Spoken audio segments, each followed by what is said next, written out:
बुद्ध की शिक्षा प्रेरक कहानियाँ। आशा करती हूँ आपको बहुत पसंद आएगी। चलिए शुरू करते हैं आज की कहानी। बुद्ध और चक्षुपाल। एक बार भगवान बुद्ध जेतवन बिहार में रह रहे थे। भिक्षु चक्षुपाल भगवान से मिलने के लिए आए थे। उनके आगमन के साथ उनकी दिनचर्या, व्यवहार और गुणों की चर्चा होने लगी। भिक्षु चक्षुपाल अंधे थे। एक दिन बिहार के कुछ भिक्षुओं ने कुछ मरे हुए कीड़ों को चक्षुपाल की कोठी के बाहर पाया और उन्होंने चक्षुपाल की निंदा करनी शुरू कर दी कि उन्होंने इन जीवित प्राणियों की हत्या की है।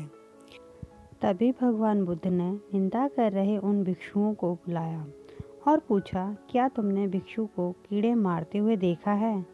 उन्होंने उत्तर दिया, नहीं। इस पर भगवान बुद्ध ने उन साधकों से कहा कि जैसे तुमने उन्हें कीड़ों को मारते हुए नहीं देखा, वैसे ही चक्षुपाल ने भी उन्हें मरते हुए नहीं देखा और उन्होंने कीड़ों को जानबूझकर नहीं मारा है, इसीलिए उनकी भत्सना करना उचित नहीं है। भिक्षुओं ने इसके बाद पूछा कि चक्षुपाल अंधे क्यों हुए?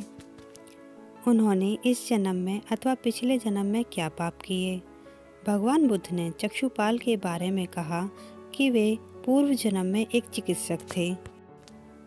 एक बार एक अंधी स्त्री ने उनसे वादा किया था कि यदि वे उनकी आंखें ठीक कर देंगे तो वह और उसका परिवार उसके दास बन जाएंगे। स्त्री की आंखें ठीक हो गईं, पर उसने दासी बनने के भय से यह मानने से इनकार कर दिया।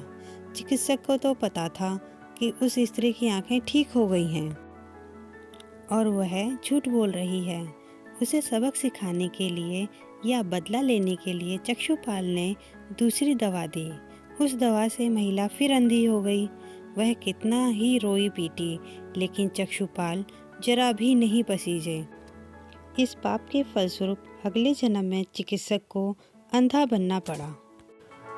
ऐसी ही मज़ेदार कहानियाँ सुनने के लिए चैनल को लाइक और सब्सक्राइब करना ना भूलें।